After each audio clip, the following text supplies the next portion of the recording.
Ayun guys, dito tayo ngayon sa aking mini farm. Mini farm.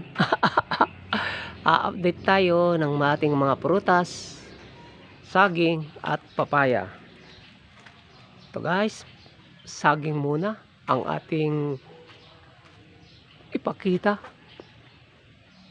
Ayan guys, ang bunga ng kaisa-isang saging na namunga. Tira-tira ng bagyo. Ilan pa ba sila? 1. Ayan, may tumutubo pa. 2, 3, 4, 5, 6. May 7 puno pa ng saging. Pero ito pa lang ang namunga guys. Ayan, ang bunga. Ito ang saging. O, ayan sila. Dito lang tumubo guys, sa mini farm. Ngayon, dumako tayo sa papaya. Ayan guys, ang bunga ng papaya. Gaganda guys, oh. Oh. Murang-mura pa mga yan. Batang-bata pa mga yan kasi green na green pa. Hindi pa pwedeng ano. Yan, masarap isahog sa tinola. Pero papahinogin namin yan guys. Yan ang kaisa-isang papaya dito sa side ng bahay. Ayan. Mayroon pa doon sa likod guys, 2 puno.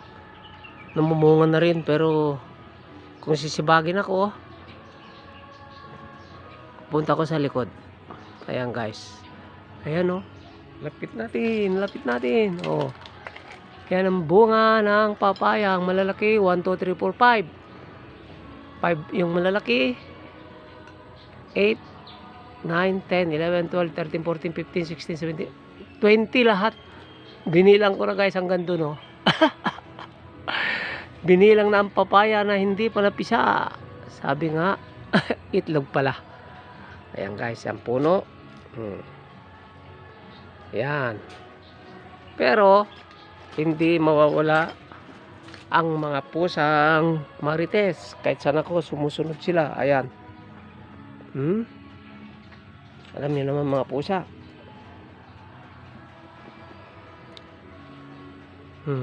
Ayan.